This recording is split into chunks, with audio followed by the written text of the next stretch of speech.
And now, live from Level 5 Productions on the island of Milleronia, it's The Larry Miller Show.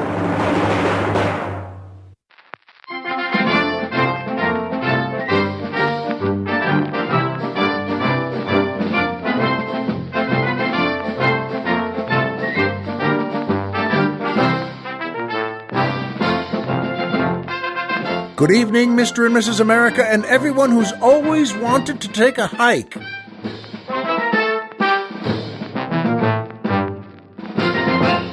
Hi, folks, and welcome back to the Larry Miller Show. I'm Larry Miller, but in a way, aren't we all?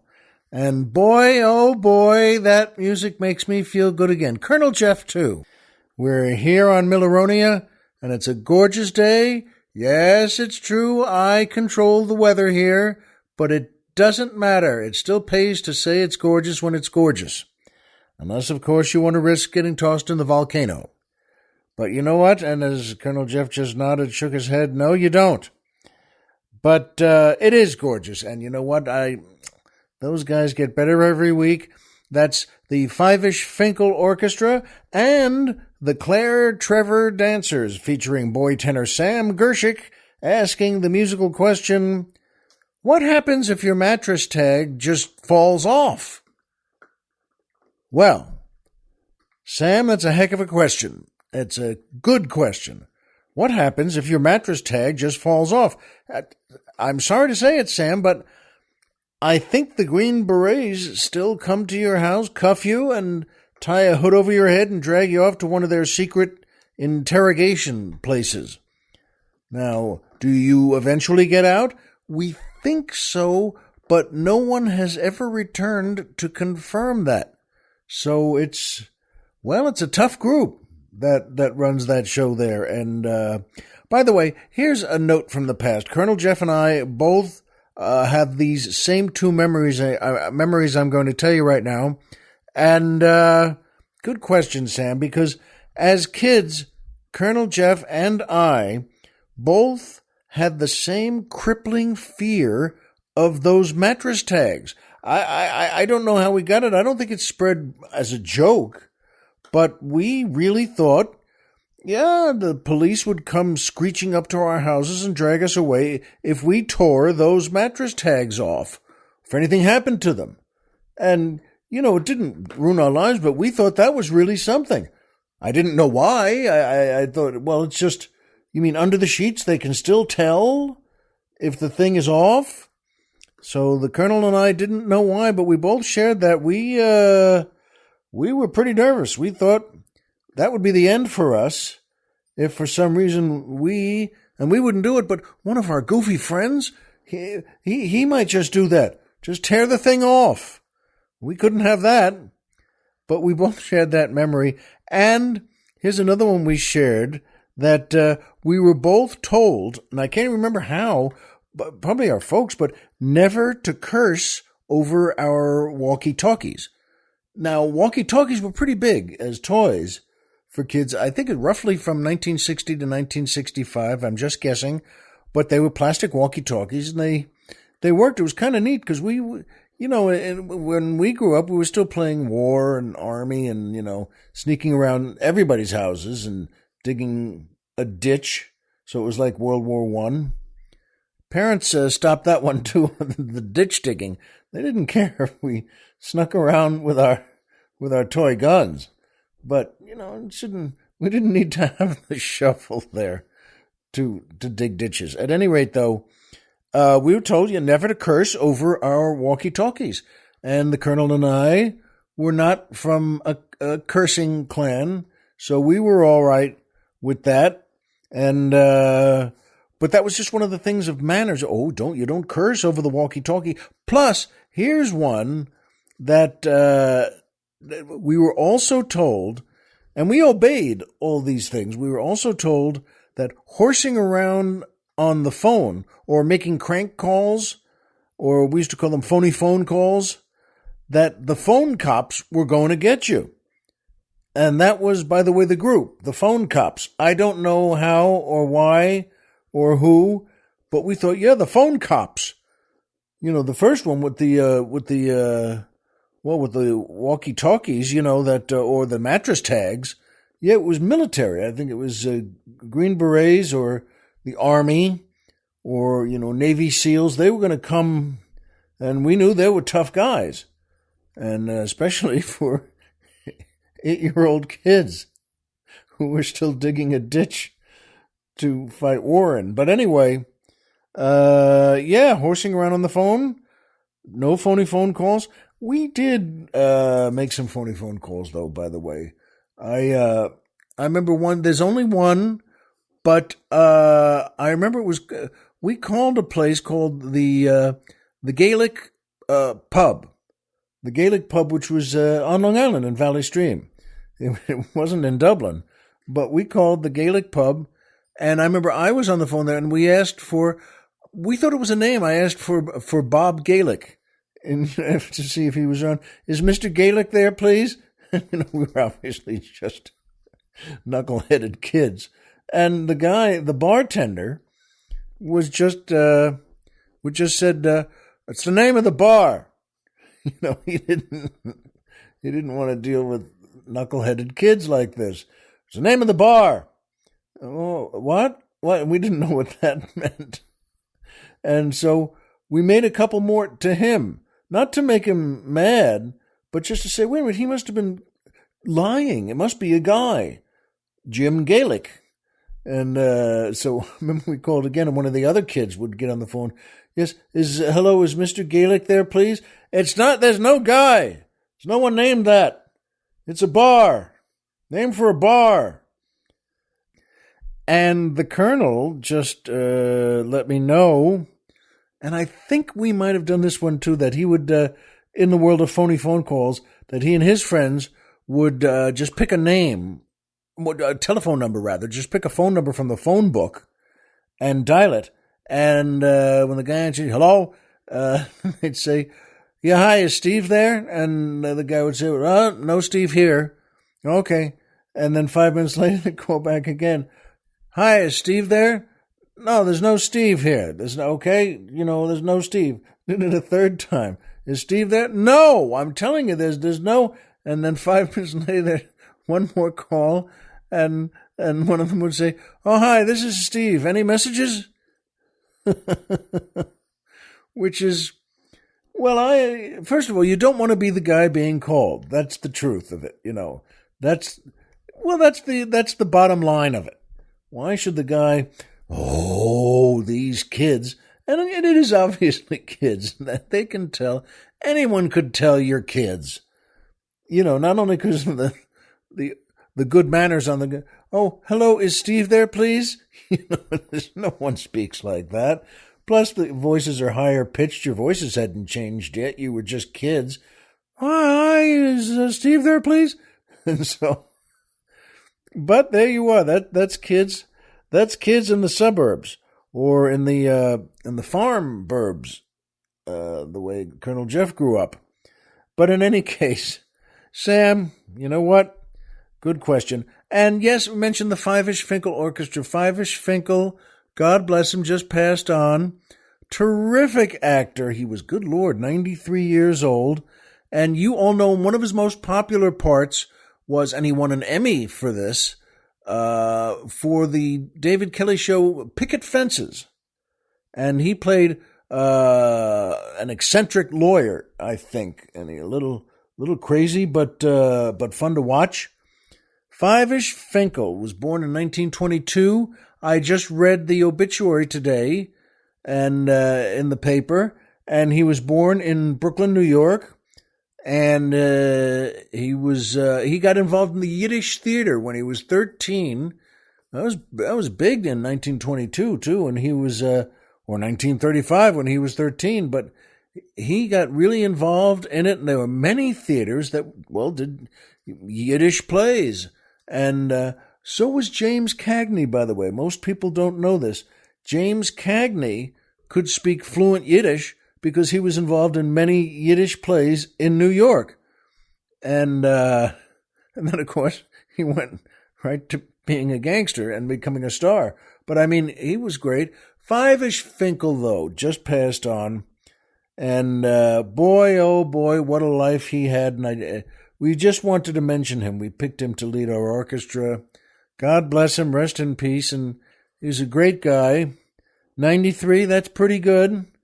And he had a lot of hard work and a good amount of success. And God bless you. And I mentioned the Claire Trevor dancers. I'm going to be talking about her later in something. And I always loved her. She's a great actress. She was from, well, the 30s and 40s and the 50s too. But boy, and she was gorgeous. And this woman, if you just look at her publicity photos, she could play 6 or 7 different human beings, even in photos. She was wonderful as an actress, just great. She could play sad and dejected and funny and just a great angelic character, or just mean as could be. She was wonderful. And, well, there's another movie you should see sometime. She was starring with John Wayne in Stagecoach. And boy, oh boy, what a good movie that was. And really launched a lot of those folks, especially John Wayne. In any case, Claire, by golly, great actress and a beautiful woman. God bless you, Claire. And so I just wanted to let you know, folks, and by Amazon and PayPal and my book. Now, Amazon is still the greatest company in the world to me because they do 3 things that no one else can do. Well, 4 if you count being a sponsor. But the main 3 things they do are, 1, order anything you want. Anything you want. Whatever pops into your head, order it. They're going to send it right to you. And number 2, they already have it. They don't even have to ask for it. They don't have to call a company. They don't have to make it themselves. They have it in their giant warehouse that's a mile long and a mile wide and a mile deep and a mile high. That's a big warehouse. I don't care where you're from. But Amazon can do that. And they do it, by the way. And 3, the main thing I just love about them, they send us a percentage of whatever you order. And that's pretty neat. And so here, Colonel Jeff and I get money from Amazon based on whatever you order from them. And that's pretty good because we take that money, as you may know, and we go put it right in a box to save for our next big fancy fried chicken dinner with 2 drinks beforehand in a different place. And so we thank Amazon. Boy, oh boy, I can't wait for another one of those good dinners we go to. And yes, maybe inviting Dr. Chris. Maybe he's still studying clog dancing at the university there. What's the name of that university? That's right, the University of Solvang. Solvang, which is a real university. And clog dancing is, well, a real thing, as you ought to know. In any case, though, Amazon's just great. If you want to get to them, you could go there. You could just, type it in, go up wherever you are on your laptop or on your iPhone, whatever you have. But don't do that. What you want to do is go to our website, which is LarryMillerPodcast.com. Who's on the mountain? Tom Mix.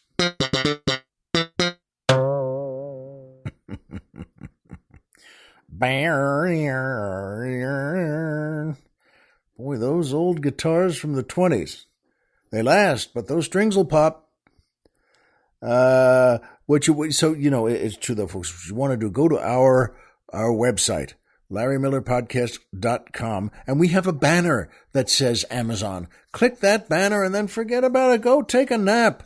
Lean back in your big, fancy, lazy boy chair and put a magazine over your head. And you know what? And we'll get you there. We'll know. No matter when the light goes off, could be the middle of the night, Colonel Jeff and I on the mainland or here on Milleronia will get you to Amazon.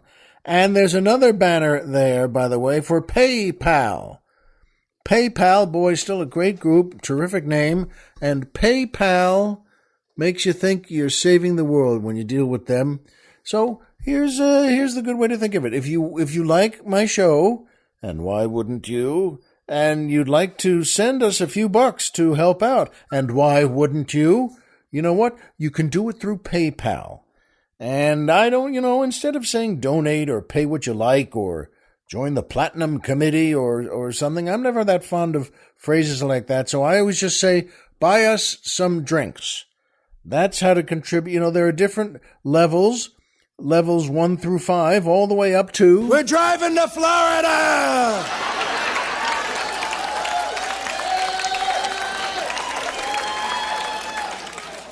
I love that guy who yells, yes. Yes! And so, you know what? Every little bit helps here, folks. It helps us keep the old leg lamp lit. And thank you to everyone who's contributed already. It means a lot. And thank you to the folks who are about to. And by me. That's right, my book. This is really a pleasure to say, folks. My book called Spoiled Rotten America. I love it. I loved writing it. It did really well when it was released. And, I still have a bunch of those books. And I decided, and Colonel Jeff decided, that we'd make them for sale to you. And they're signed hardcover copies. And all you do is go to store.comedyfilmnerds.com. Go to them. And they'll get you there, and they'll get you a book, and I hope you like it. You know what? I know you will. So that leads us to my favorite part of the show, the joke of the week. Okay, and this is a good one too. I've said this before, but there's nothing better than a nice joke that makes you smile, makes you laugh, and that you could pass on to friends or loved ones. It's a pleasure to make it part of the show here. So this is the joke of the week. And as I said, the Colonel and I both like this one. So a man goes to his doctor because he has migraine headaches. And he can't take it. He says to the doctor, I have to tell you, doctor, these are killing me. They hurt. And they blind me. I can't even see. I have to lie down. It ruins everything in my life there. And I'm wondering if you can give me something, anything to do to help out. And the doctor says to him, you know what? I'll tell you something. This doesn't come up a lot, but I'll tell you. I used to suffer from migraines too, and they had the same effect on me that they're having on you. They would really destroy that part of the day for me. And wow, they hurt like heck. And I'll tell you what, I was at my wit's end as well. And I'll tell you, I don't get them anymore. These are cured, and I'm going to tell you how, so you can do the same thing. He said, you know what I do? I discovered that when I really feel a bad migraine coming on, he said, I just run in and I make sweet, sweet love to my wife. And those headaches just go away. Boy, nothing has ever helped better. And the patient says, wow, thank you. And the doctor says, you know what? Give that a try. I want you to come back in a month after doing that and let me know how it goes. A month later, the guy comes back in and the doctor says, well, and the man says, doctor, you know what? You were exactly right. And I can't believe how wonderful a cure this was. It just works. And then, oh, and by the way, you have a lovely house.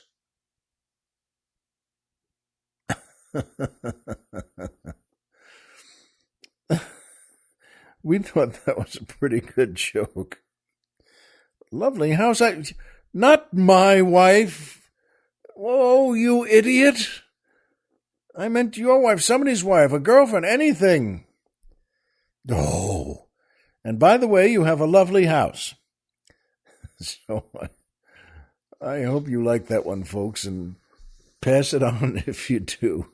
And that brings us to the second favorite part of the show, the Poetry Corner.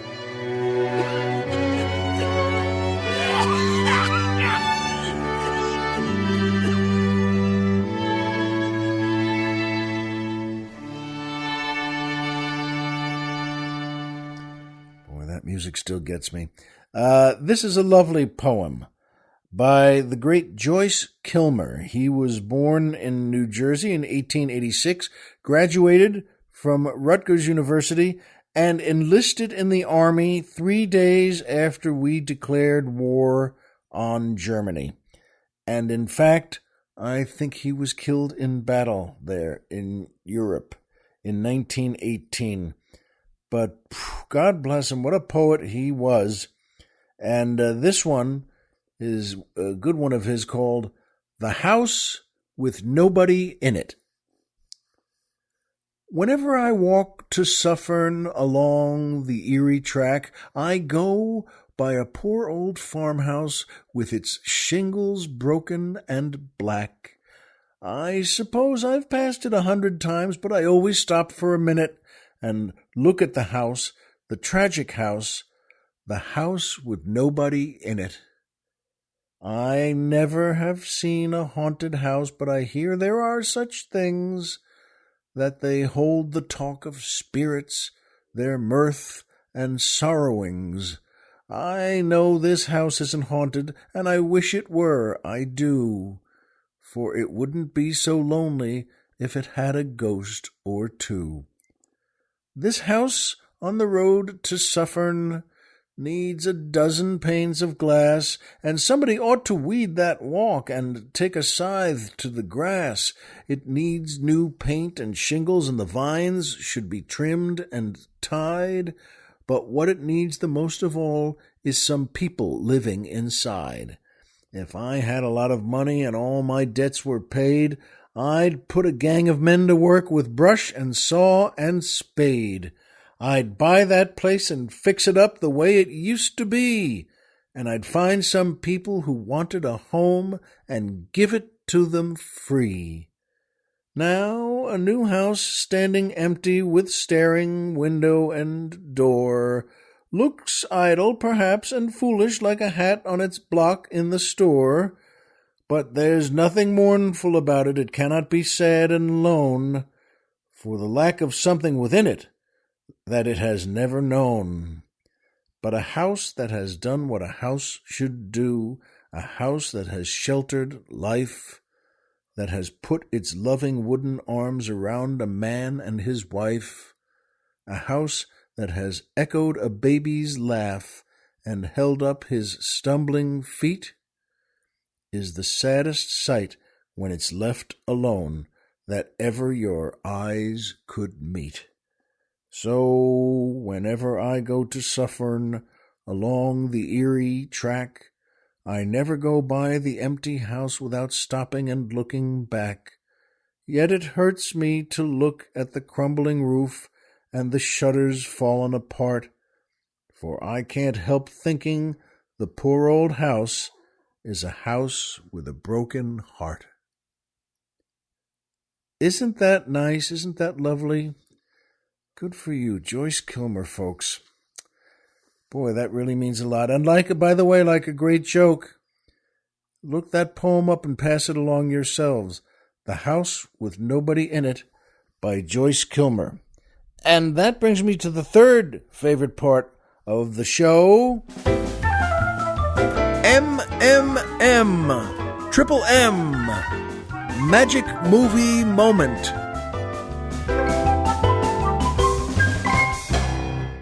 Good theme. And this is a great movie, folks.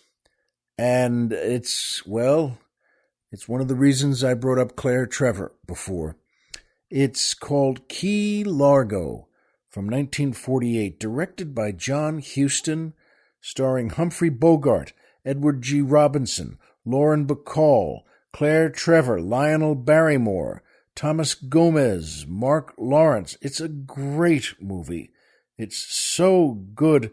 It's, about a soldier who comes back after World War II and travels to that little island off of Florida, Key Largo, because one of the men in his command was killed in Italy in World War II, and he wanted to visit that fella. The soldier's name was George Temple, and he has a father and a wife, and the soldier is dead.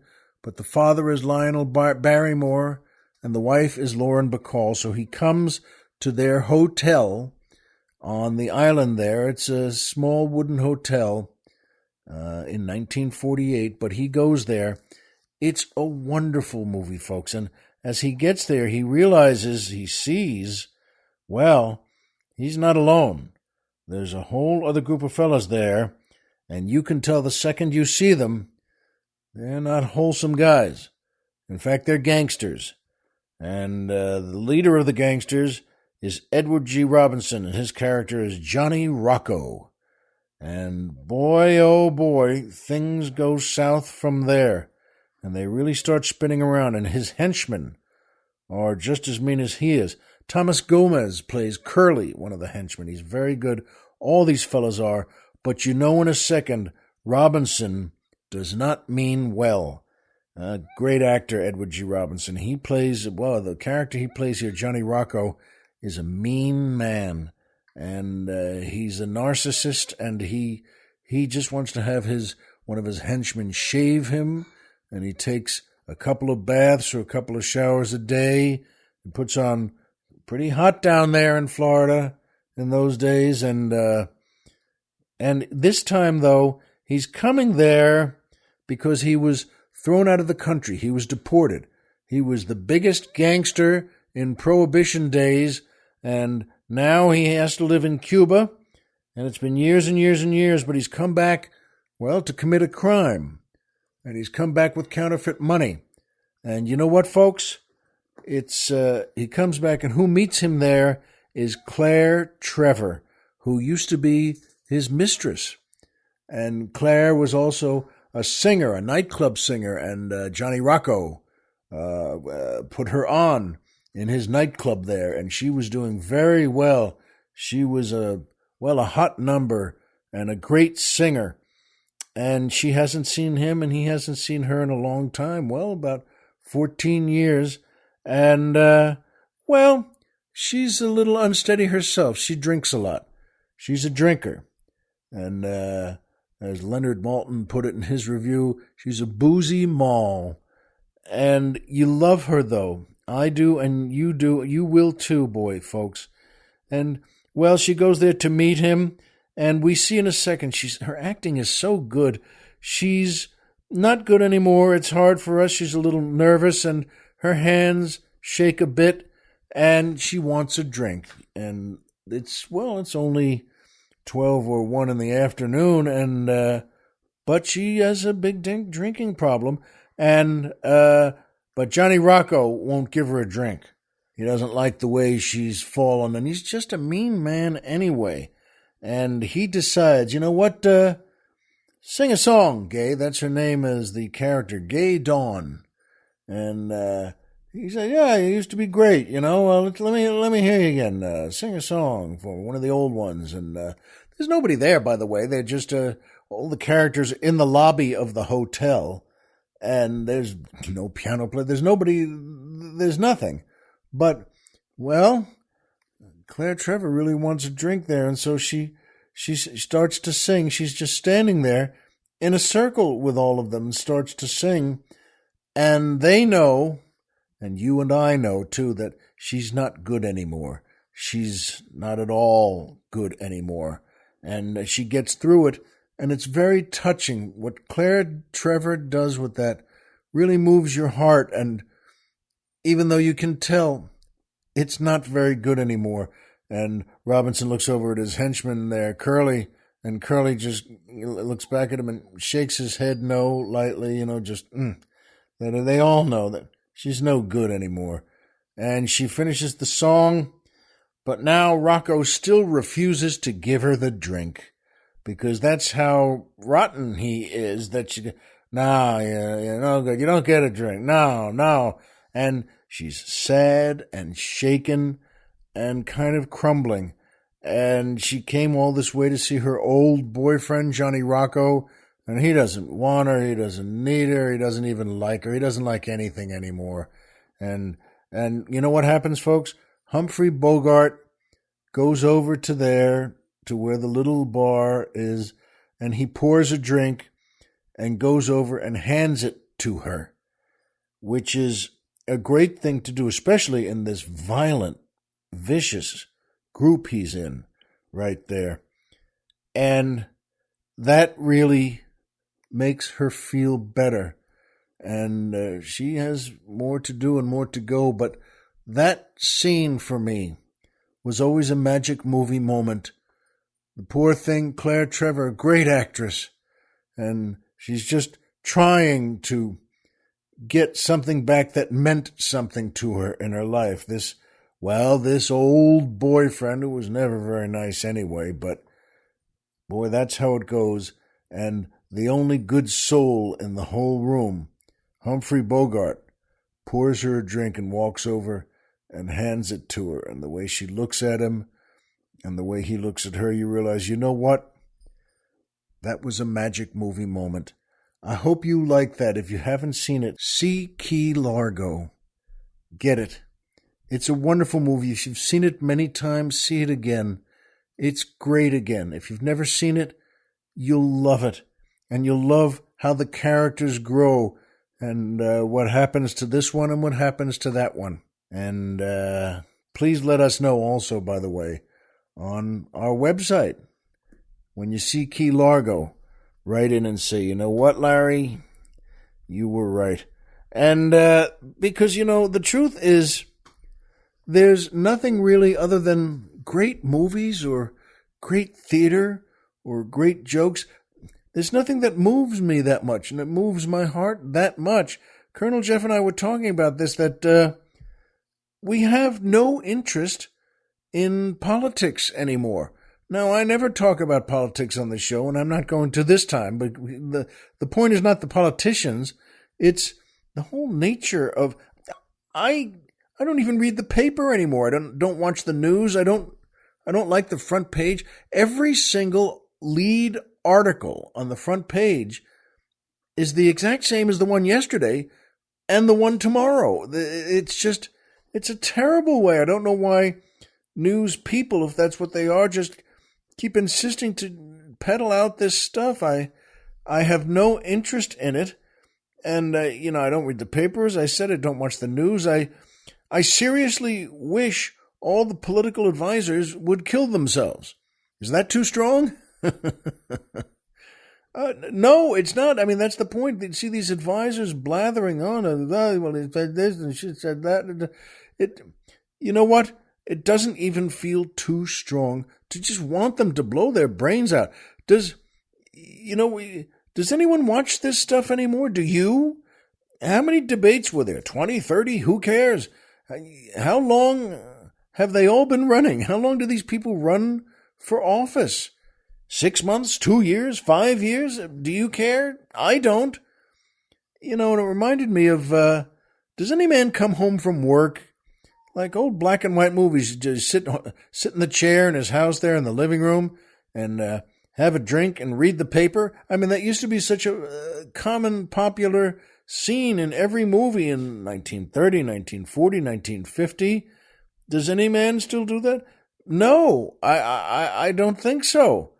Does he sit there still with the slacks on from his suit and the shirt and tie still on and took the jacket off and just sits there to have a smoke and a drink and read the paper?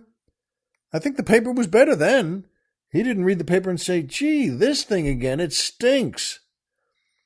And so people don't do that anymore. Is the news cycle upsetting your morning routine? Colonel Jeff was wondering that, because he said, yeah, did you used to read the paper after your morning shower and breakfast, and now you just sit there drumming your fingers? I mean, the truth is, yes, I can't read them anymore. I like the obituary section. I've mentioned that before. Now, I know you're saying, wait a minute, those are dead people. Yeah, but it's like little biographies of people's lives, and they're good people, and it's very interesting to me. I like reading some of the sports section, but that's it. I can't read anymore. I just can't do it.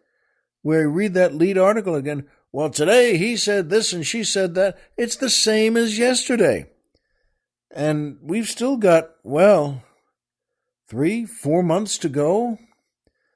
I can't take it. I would like to suggest to all our politicians and all our political people to switch to what we do here on Milleronia, okay? Our whole election process is 2 weeks, not 2 years, 2 weeks. We have a debate, one debate between the two candidates running, just one, and it's not long. They usually last 10 minutes. Then we switch to reruns of Get Smart, The Rifleman, Route 66, things people like. And, but just a 10-minute debate because that's all people want. 1 year, I remember a couple of years ago, it lasted 15 minutes. And, well, we tossed the moderator in the volcano. We're not kidding around here on Milleronia. And none of the other moderators did that again, by the way, which is the point. He knows, the next moderator, he or she knows, keep it to 10 minutes or you'll be taking a swan dive into the volcano. And you won't like it. Now, you know what? So there's no pleasure in that. I know we all go through this, but there's no pleasure in it anymore for me. It's funny too because with the tension and pressure that we all go through in life, Colonel Jeff needed some time off last week.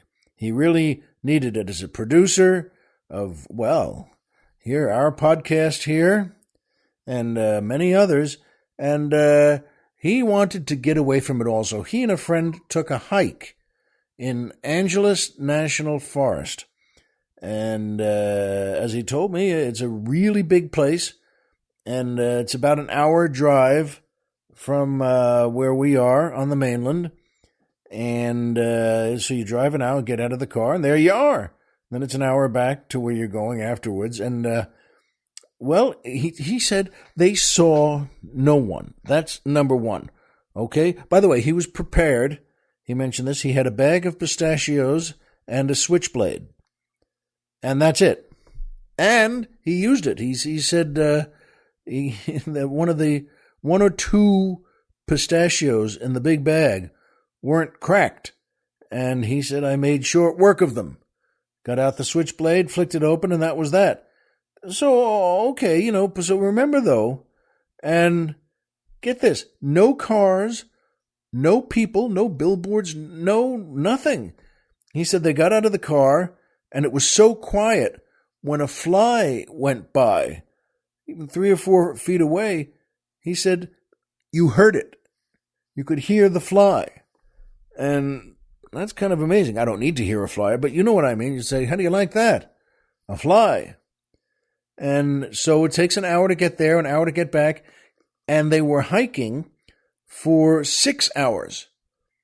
Now, I think that's a lot, by the way, but in a good way. 6-hour hike and an hour to get there and an hour to go back. And I always wanted to go and do something like that.